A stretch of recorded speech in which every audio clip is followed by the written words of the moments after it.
Hello students, today we will discuss seizure disorders and all PYQs related to this topic. Before starting, let's see this video, 1 minute long video. This is atonic seizure.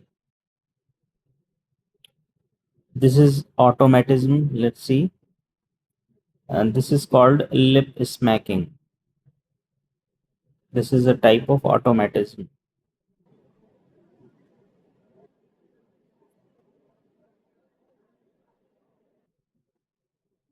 Okay, now this is absent seizure. Look at her face. She has no expression. She is not listening. Uh, but after completing the episode of seizure, there will be no confusion. Now, see, she is talking normally. This is focal seizure. This is also focal seizure.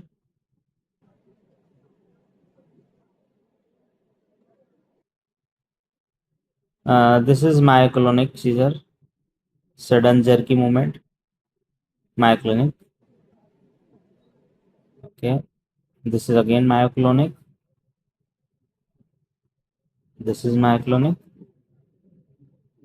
Now, this is generalized tonic-clonic seizure. Look, frothing from mouth, tonic spasm, and now this is infantile spasm. This is infantile spasm. This is also infantile spasm. Okay, so this was the brief video. तो चलिए पहला question है 30-year-old patient is undergoing EEG with his eye open. What is expected frequency of the waves being recorded? तो ये this you should remember. Let's see. देखो यहाँ पे basically there are 4 types of waves beta alpha theta and delta. Here you can see the frequency is highest और यहाँ पे क्या है लोएस्ट. तो जब मोस्ट एक्टिव होगा person then this will be the wave beta wave. Frequency is more than 13 hertz और यहाँ पे लीस्ट फ्रीक्वेंसी है less than 4 hertz. This is frequency. यहाँ पे हाईएस्ट है या लोएस्ट है. तो डेल्टा वेव कब होती है? D means deep sleep. Eyes open कब होती है? बीटा वेव में. Eye closed patient is relaxing तो क्या होगा? Alpha wave. And theta wave क्या होता है? Deep relaxation. Okay. Patient is awake and eye closed. ठीक है, alpha wave. Completely awake eye open working beta wave. Patient is in deep relaxation, patient is relaxing मतलब person is relaxing, theta wave. और delta wave will be in deep sleep during sleep. अगर it is present during awake that is abnormality. Okay, so let's see what was the question.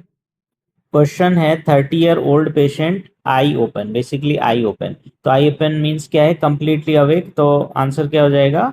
D, that is beta wave. यहाँ पे और details में दिया हुआ है. This is beta wave more than 14, beta then alpha then theta then delta. They can also ask about amplitude, so you can go through this. So now come to next question. एक person है being evaluated at sleep clinic. Patient is awake and his eyes closed. तो क्या होगा? Beta में क्या होता है? I open. Alpha में क्या होता है? Eye closed. But in both condition person is awake. तो यहाँ पे क्या होगा? पेशेंट की आई क्लोज है तो प्रीडोमिनेंटली क्या होगा? Alpha. So predominant alpha waves with intermittent beta activity. Other कोई ऑप्शन है क्या correct? Predominant beta no. Predominant theta delta these are completely wrong. So answer is A. यहाँ पे दोबारा देख लो. Patient is awake, eye open, beta, eye closed, alpha. Theta कब होता है? Deep relaxation. Delta is deep sleep. Understood. तो चलिए अब समझते हैं what is scissor.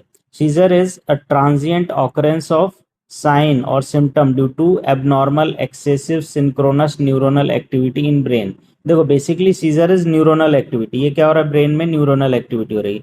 This is focal neuronal activity and this is generalized neuronal activity. So any neuronal activity which is abnormal, excessive, synchronous inside the brain which leads to sign and symptoms, that is seizure. And what is epilepsy? Disease of the brain defined by at least two unprovoked seizures occurring 24 hours apart. This type of seizure, to seizure occurring 24 hour apart, 24 घंटे के अंतराल में किसी patient को scissor episode आ रहे हैं, that is called epilepsy. ठीक है, more than one is epilepsy. And what is convulsion? जब पेशेंट को मोटर एक्टिविटी होती है due to this seizure, that is called convulsion. So all convulsions are seizures but all seizures are not convulsion, क्योंकि seizures हो सकता है motor हो, may be sensory हो। ठीक है, तो अगर सेंसरी सीजर है तो that is not convulsion, convulsion is always motor. जब मोटर एक्टिविटी होगी, involuntary abnormal contraction of muscles होगा, that is called convulsion. And last is status epilepticus. Status epilepticus क्या होता है? इसकी भी तीन डेफिनेशन है। When patient is having generalise convulsion, अगर मोर देन 5 मिनट्स कंटिन्यूसली हो रहा है तो दैट इज स्टेटस एपिलेप्टिकस। और two seizures without regaining conscious, suppose अभी सुबह 8 बजे पेशेंट को कन्वर्जन आए and it improved with medicine, but patient remained unconscious for 1 hour. At 9 a.m. patient has developed convulsion. So this will be marked as status epilepticus. Focal status epilepticus क्या होता है? With impaired awareness more than 10 minutes. And absence seizure. Absence seizure क्या होता है अभी देखेंगे। That absence status epilepticus is लगातार 10 से 15 मिनट तक पेशेंट को absence seizure है, that is called absence status epilepticus. So this slide is very important. Seizure is neuronal activity inside brain and convulsion is motor presentation of this seizure activity. अगर sensory presentation है तो वो convulsion नहीं होगा. And epilepsy is more than 2 episodes of this type of seizure 24 hour apart is called epilepsy. Understood? Okay, तो इसी पे question आते हैं। Which of the following is not a type of generalized epilepsy? देखो, generalized epilepsy और focal epilepsy में ये meaning नहीं है कि उसको बॉडी में बाहर क्या प्रेजेंटेशन हो रहा है। That is the mean they are asking about the origin. अगर इसको यूनिलेटरल मतलब हेमिस्फीयर में हो रहा है, एक ही हेमिस्फीयर इन्वॉल्व है, that is focal. And if complete brain is involve, that is generalised. तो that is the question, which of the following is not a type of generalise, means इनमें से कौन सा फोकल फोकल है, focal variety of seizure disorder. तो इसके लिए let's see. देखो, this is the broad classification, focal generalise. पहले फोकल को क्या बोलते थे इन प्रीवियस डेज में? Partial, but nowadays we call it focal seizure. तो इसमें क्या होता है? Focal seizure originates in one hemisphere, अभी हमने डायग्राम देखा था। तो इट में भी फोकल अवेयर, पेशेंट अवेयर हो सकता है या इम्पेयर्ड अवेयरनेस हो सकती है। ठीक है, जनरलाइज सीजर में क्या होगा? Involves both hemisphere from onset, मतलब शुरुआत से ही। देखो, फोकल सीजर्स में convert into generalise later on, ठीक है, बट ओरिजिन होता है सिंगल हेमिस्फीयर में। बट जनरलाइज में from onset both hemispheres are involve.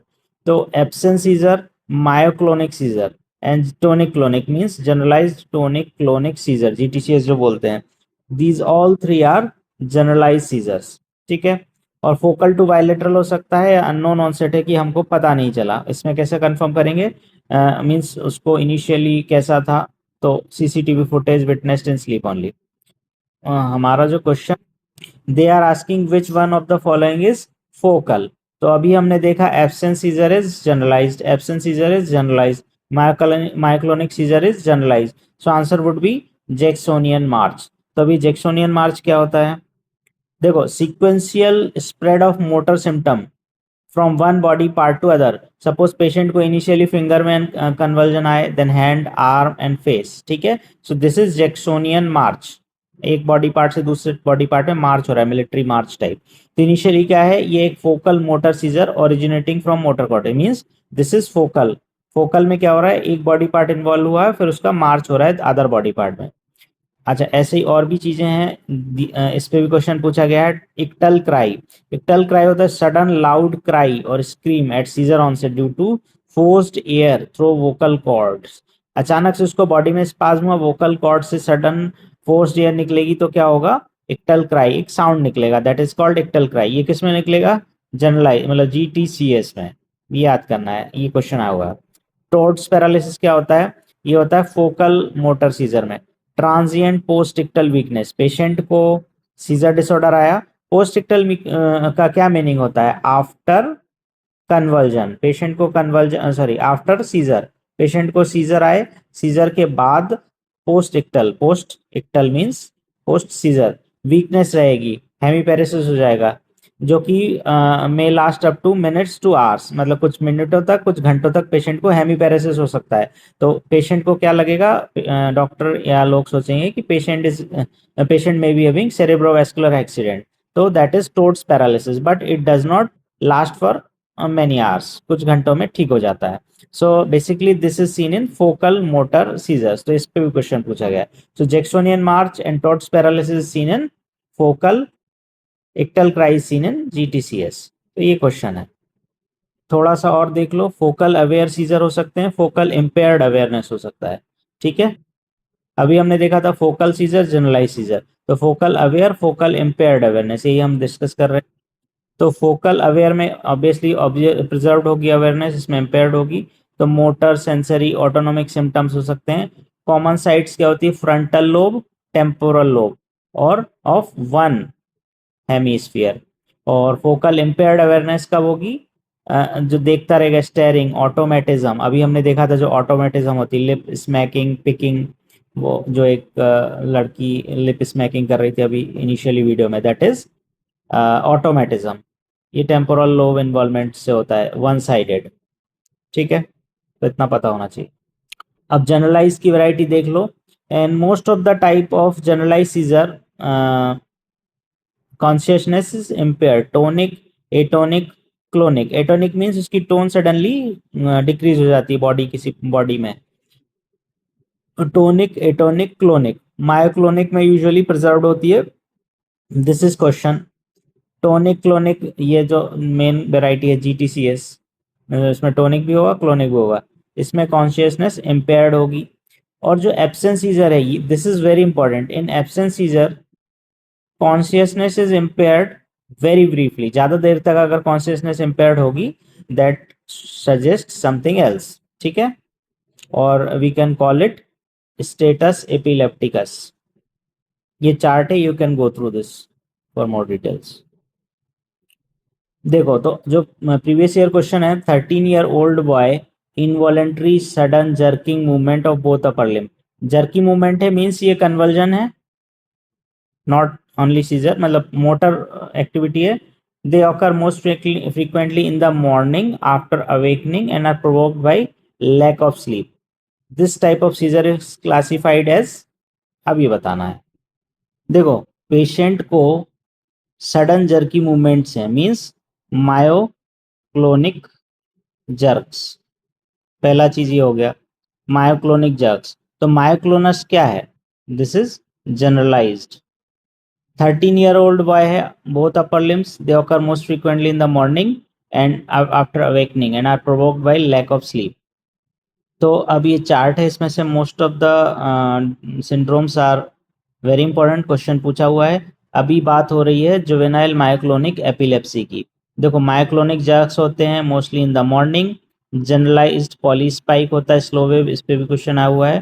Precipitated bye sleep deprivation, सुबह के टाइम पे मायोक्लोनिक जर्क हो रहे हैं यंग इंडिविजुअल में, और अगर ईजी कर रहे हैं तो there is polyspike slow wave myoclonic jerk. So diagnosis would be juvenile myoclonic epilepsy. अब क्वेश्चन है कि इसमें ये इसका ऑनसेट क्या है? तो ऑनसेट इज जनरलाइज। कुछ जगहों पर they have mentioned focal plus generalized, but correct answer is generalize as per Harrison and Adam and Victor neurology को। तो यहाँ पे क्वेश्चन समझ में आ गया होगा। दे आर आस्किंग कि पेशेंट को, पहले तो you have to identify which type of condition is this. So patient is having myoclonic jerk and it is provoked by lack of sleep, so you should make a diagnosis of juvenile myoclonic epilepsy. इसका दूसरा नाम है Janz syndrome. Okay, so juvenile myoclonic epilepsy पहले diagnosis करना है। Which type of onset? Focal and generalized, या focal या generalized unknown. So correct answer would be generalized as per Harrison and Adam and Victor, ठीक है। इसमें कुछ और क्वेश्चंस भी पूछे हैं। Like mesial temporal lobe epilepsy का ऑनसेट क्या है? सो दैट इज फोकल, ये भी क्वेश्चन है। और लेनॉक्स गस्टॉट सिंड्रोम, ये मिक्स्ड ऑनसेट है, ये भी क्वेश्चन आया हुआ है। So these are very important. West syndrome, infantile spasm, this is also question. Infantile देखो वेस्ट सिंड्रोम में क्या होता है? इन्फेंटाइल स्पाज्म होते हैं। अभी हमने वीडियो देखा था जो इनिशियली, जिसमें छोटे बच्चे सडनली एक मूवमेंट करते हैं, दैट इज इन्फेंटाइल स्पाज्म। इसमें क्या होता है? बच्चे को साइकोमोटर डिले होता है, डेवलपमेंटल डिले हो सकता है, और इसका ट्रीटमेंट होता है ACTH। ठीक है, विगावेट्रिन भी देते हैं when it is associated with tuberous sclerosis. ठीक है, so answer would be ACTH, treatment of West syndrome. तो ये भी अभी हम देखेंगे। ठीक है, तो नेक्स्ट क्वेश्चन है which of the following is not seen in focal scissor, मतलब जनरलाइज सीजर का फीचर क्या है? जैक्सोनियन मार्च क्या देखा था? बॉडी के एक पार्ट से दूसरे पार्ट में ट्रेवल कर रहा है। टॉर्स पैरालिसिस क्या होता था? फोकल सीजर के बाद patient has developed hemiparesis और hemiplegia for few hours, so that is also seen in focal seizure, ये भी फोकल में। एपिलेप्सिया पार्शियलिस कंटिन्यूआ, ये भी बॉडी के एक पार्ट में होता है जो कंटिन्यू करता है। एंड इक्टल क्राई होता है वोकल कॉर्ड से सडन स्पाज्म की वजह से क्राई टाइप का sound, this is seen in generalise seizure. ये जो स्लाइड है अभी डिस्कस की थी, Jacksonian march is seen in focal motor, ictal cry is seen in generalised, और Todd's paralysis seen in focal. तो ictal cry would be the correct answer. ये है question, which of the following is not seen in focal scissor. इक्टल cry किसमें मिलता है? Generalise seizure. चलो, तो next question है 10-year-old girl is brought to the OPD with complain of frequent fainting and sudden fall, बार बार गिर जाती है। She sometimes falls off while sitting, बैठे बैठे क्लासरूम में गिर जाती है, hitting her head to the desk. She regained consciousness immediately and resumes her activity and has normal behavior after such episode. Normal behavior मतलब no post ictal confusion, इसका यही मतलब है। ठीक है, उसको कोई confusion नहीं है। The girl is otherwise healthy. What is the likely diagnosis? Okay, तो first of all rule out this option syncope. Syncope में क्या होगा? पेशेंट अपने आप उठ के नहीं बैठेगा, so this would not be the correct answer. तो आंसर क्या होगा? A, B और D। ठीक है, so let's see. They have given option of absent seizure and atonic seizure. Okay, तो एब्सेंट सीजर में what are the clinical features? Staring spells, देखता रहेगा। अभी हमने जो इनिशियली वीडियो देखा था वो लड़की देखते रहती है कंटिन्यूअसली। नो पोस्टिक्टल कंफ्यूजन, यहाँ पे कोई भी हिस्ट्री ऑफ फॉल्स नहीं है। एंड एटोनिक सीजर में क्या होगा? Sudden loss of tone, drop attacks, frequent falls, helmet needed. So क्या हो जाएगा? एटोनिक, टोन डिक्रीज होगी, पेशेंट विल फॉल, कॉन्शियसनेस में भी इम्पेयर्ड, बट एब्सेंट सीजर तो बिल्कुल भी मैच नहीं हो रहा है, because in absent seizure there is no history of falls. Okay, तो यहाँ पे देखो frequent fainting and sudden falls, बार बार हो रहा है। Falls of while sitting, patient को सब ठीक है, तो means syncope is not the answer. Absent seizure is not the answer, because absent seizure में क्या होता है? स्टेयरिंग स्पेल्स होते हैं, देखते रहते हैं, और एटोनिक में frequent falls. So this is the correct answer. Next question है 6-year-old boy is brought to the hospital. He is found to have sudden brief lapse of consciousness with preserved postural control. No confusion is reported. ठीक है, तो first of all preserve postural control, patient गिरा नहीं, तो atonic seizure would be wrong. Myoclonic seizure नहीं होगा, because there is no jerky movement. GTCS तो है ही नहीं पेशेंट को बेसिकली क्या है? Sudden brief lapse of consciousness, तो answer is absent seizure. Okay, ये वाला चार्ट थोड़ा सा रिवाइज कर लो, इसमें पूछे हुए हैं question. Generalize tonic clonic seizure में क्या होता है? Ictal cry due to sudden spasm and sudden air from vocal cord. Postictal confusion हो सकता है, मस्कुलर फ्लैसिडिटी, एक्सेसिव सलाइवेशन हो सकता है, ये सब पूछा गया है। एब्सेंट सीजर में क्या होता है? Sudden brief lapse of consciousness, ये क्वेश्चन है। Preserve postural control, this is question. No postictal confusion, duration few seconds, blank stare, unresponsive. Atonic seizure में क्या होता है? Sudden loss of postural control, no postictal confusion, rapid recovery immediately. Myoclonic में क्या होता है? इसमें भी कोई कंफ्यूजन नहीं, no paralysis, most frequent in morning, provoked by sleep deprivation. Understood? Next question है अनकॉन्शियस पेशेंट है, हिस्ट्री ऑफ सीजर्स को पहले भी सीजर्स आए हैं, इमरजेंसी डिपार्टमेंट में आया है। He then develop muscular flaccidity, excessive salivation, after a few minutes he begins to regain consciousness in confused state. इसको क्या बोलते हैं? Post ictal confusion. Absent seizure में ऐसा कुछ भी नहीं होता है, एटोनिक सीजर में भी ऐसा कुछ नहीं होता है, मायोक्लोनिक सीजर में भी ऐसा कुछ नहीं होता है, because there is flaccidity, excessive salivation, तो आंसर वुड बी जीटीसीएस। अभी हमने देखा था मस्कुलर फ्लैसिडिटी, एक्सेसिव सलाइवेशन, ठीक है, post ictal confusion, so answer is GTCS. Next question है 15-year-old boy present to the clinic with involuntary sudden jerking movement of both upper limb. They occur most frequently in the morning after awakening and provoked by lack of sleep. तो अभी हमने क्या बनाया था, juvenile myoclonic epilepsy, ये diagnosis हो गया। EEG demonstrate bilaterally synchronous spike and slow wave. Which of the following feature is not seen in this type of feature? तो JME क्या है, मायोक्लोनस, ठीक है। So they are asking which is not a feature of JME. तो JME में postural control preserve रहता है, posture ठीक रहता है, उसको जर्क आते हैं फिर ठीक हो जाता है, सो ये प्रेजेंट रहता है। Lack of post ictal confusion, इसमें कोई कंफ्यूजन होता, ये भी ठीक है।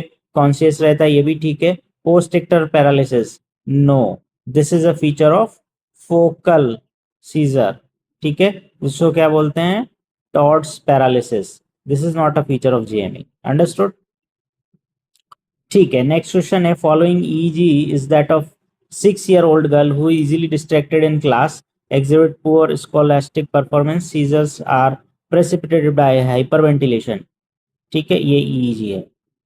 देखो ईजी में क्या दिख रहा है, ये जो दिख रहा है ये 1 minute, हाँ, this you can see, this is generalized 3 hertz spike and web pattern. This is characteristic of absence seizure, ठीक है।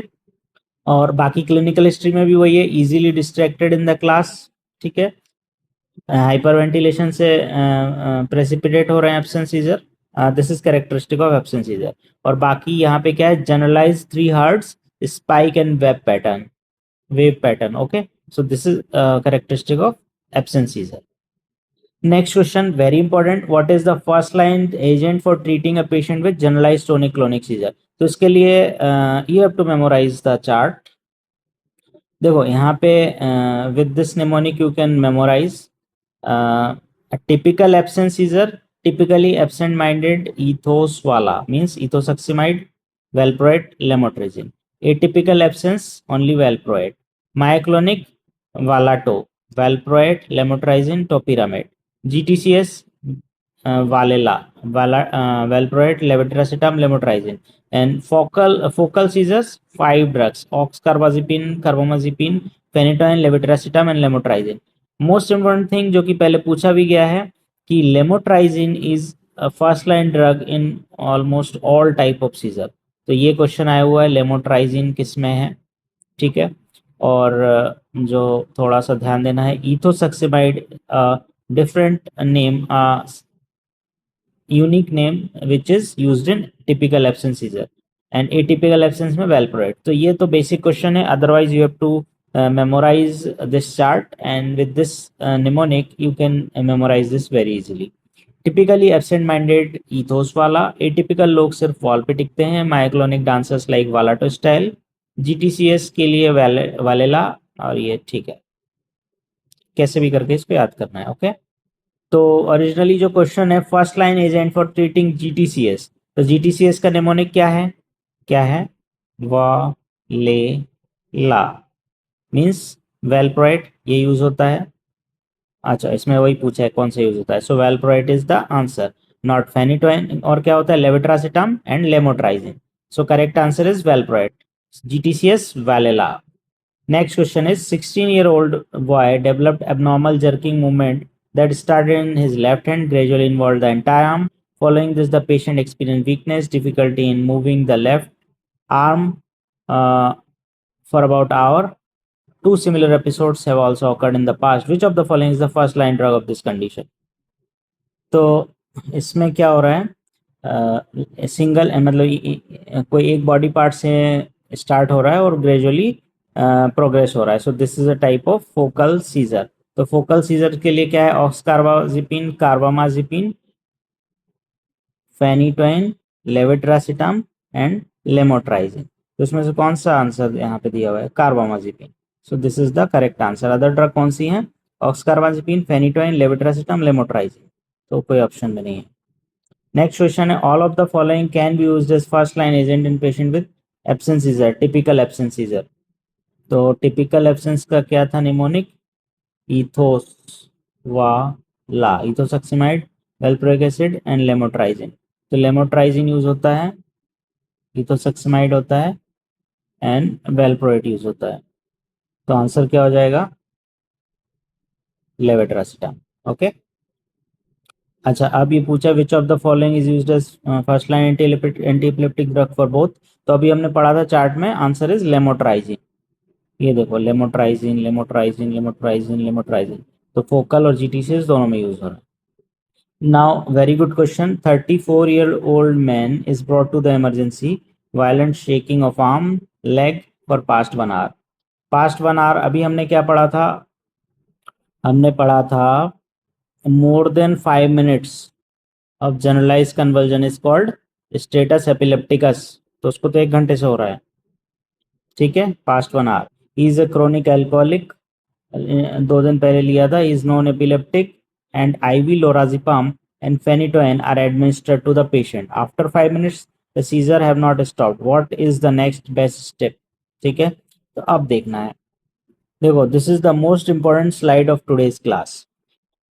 पेशेंट को कन्वर्जन आए, सीजर आए, तो एडमिनिस्टर्ड बेंजोडाइजिपिन. डोजेस क्या है? लोराजिपाम 4 mg state. Repeat after 5 minutes if needed. तो यही क्वेश्चन है. पेशेंट को क्या किया? लोराजिपाम फेनिटोइन दे दिया. After 5 minutes seizures have not stop. तो क्या करना है? रिपीट करना है. This is the next step. और यही पूछा है नेक्स्ट बेस्ट स्टेप. तो नेक्स्ट स्टेप क्या है? Repeat lorazepam. This is the correct answer.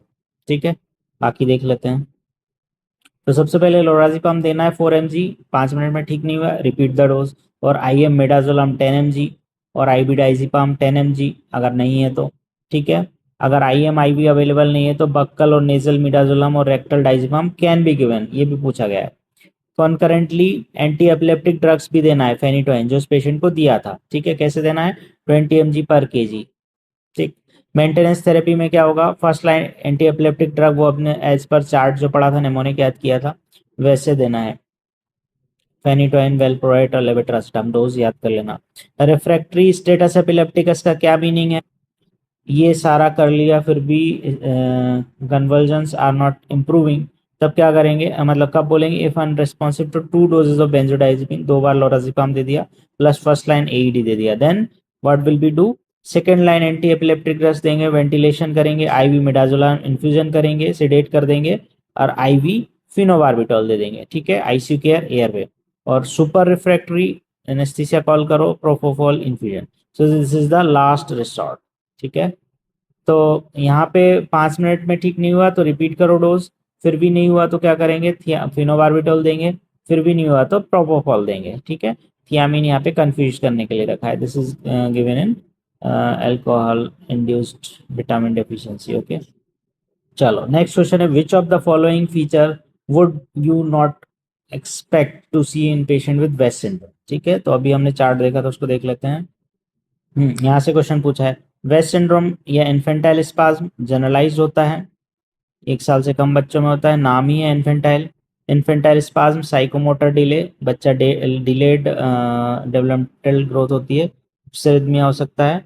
ACTH से ट्रीट करते हैं. विगावेट्रिन से कब ट्रीट करते हैं? When associated with tuberous sclerosis. ठीक है, तो इन्फेंटाइल स्पाज्म मिलेंगे, एबनॉर्मल EEG मिलेगा, hypsarrhythmia, developmental regression, cafe. This is wrong. हाँ, तो ये क्वेश्चन आ गया है. 4 month old child less than 1 year है, रिपीटेड एपिलेप्टिक स्पाज्म, वो infantile spasm, has reached his normal milestone at the age of 2 months, but the parents noticed that lost the ability to hold his head steadily. मतलब अभी delay हो रहा है. And he recently couldn't track light or sound. The easy findings are shown below. यही है, this is called हेप्सेरिथमिया. ठीक है, ऐसा दिखता है. What is the drug of choice? हमने अभी चार्ट में देखा था, ACTS is the drug of choice. विगावेट्रिन का आंसर होगा when it is associated with tuberous sclerosis, skin में ट्यूबर्स मिलेंगे तो. इस पे भी क्वेश्चन आया हुआ है. हाँ, यही क्वेश्चन है. Which of the following drug is effective in controlling infantile spasm in patient who has the neurocutaneous marker? Means tuberous sclerosis. का आंसर क्या हो जाएगा? Vigabatrin. Again question on mesial temporal lobe epilepsy, कौन सा false है? It result in focal seizures, the person experience an aura before the seizure, it is associated with family history, it can usually be controlled with anticonvulsant therapy such as carbamazepine। ठीक है, so missile temporal lobe epilepsy is focal. ठीक है, इसमें aura present होता है, ये भी question आया, aura, automatism, impaired awareness, postictal confusion, temporal spikes और focal slowing, often due to hippocampal sclerosis. ये सारे क्वेश्चंस पूछे गए हैं। ब्रेन में जो हिप्पोकैम्पल एरिया होता है उसमें स्क्लेरोसिस मिलता है, ब्रेन एमआरआई में दिखता है। सो फोकल है, ऑरा प्रेजेंट है, टेम्पोरल स्पाइक्स, हिप्पोकैम्पल स्क्लेरोसिस। तो फोकल है करेक्ट, और ऑरा होता है करेक्ट, फैमिली हिस्ट्री होगी करेक्ट, यूजुअली भी controlled with anti convulsant therapy such as carbamazepine, this is wrong answer. इसको कंट्रोल करना is very difficult even after being focal. Carbamazepine is not useful, very much useful, I mean not very much useful। ठीक है, which of the following must be avoided in myoclonic scissor? Myoclonic scissor में कौन सी drug use होती है? वालाटो। ठीक है, तो ये भी यूज होती है, एक ही दिया है। तो यहाँ पे basically answer is oxcarbazepine, oxcarbazepine, oxcarbazepine and carbamazepine should be avoided in myoclonic seizure and atonic seizure. Okay, so ये question you have to remember, in myoclonic seizure, atonic seizure and absence seizure you should avoid oxcarbazepine and carbamazepine। carbamazepine किस किस में avoid करना? Myoclonic में, atonic में and absence seizure में। Next question है Lennox Gastaut syndrome, ये भी देख लेते हैं।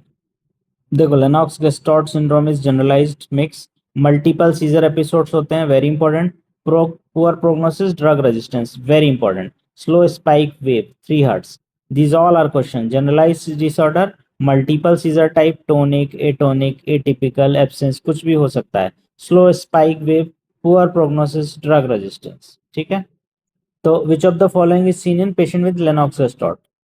Good prognosis, no. Single type, no. Atypical febrile, no. Easy showing 3 heart spike and wave discharge. This is the correct answer. This is the last question. 10-year-old girl is brought to the OPD with a generalized tonic-clonic seizure. ठीक है, she had previous episode of sudden fall। देखो ये क्या है? GTCS। Sudden fall क्या हो सकता है? एटोनिक। ठीक है, समटाइम स्टेयर्स तो क्या हो जाएगा? Absence seizure. तो multiple types of seizure, GTCS, atonic, absence with a blank, ये वही है। She is also found to be having poor scholastic performance, मतलब poor developmental growth. Her EEG reveal slow spikes, characteristic of क्या? अभी हमने जो पढ़ा, लेनॉक्स गस्टॉट। फोकल सीजर में ऐसा कुछ नहीं होता, मायोक्लिनिक में भी जीटीसीएस नहीं होगा, एटिपिकल एब्सेंस में जीटीसीएस, एटोनिक नहीं होगा। So basically Lennox Gastaut multiple seizure type with aura, poor prognosis. ठीक है, thank you. If any doubt you can ask in comment section. Thank you.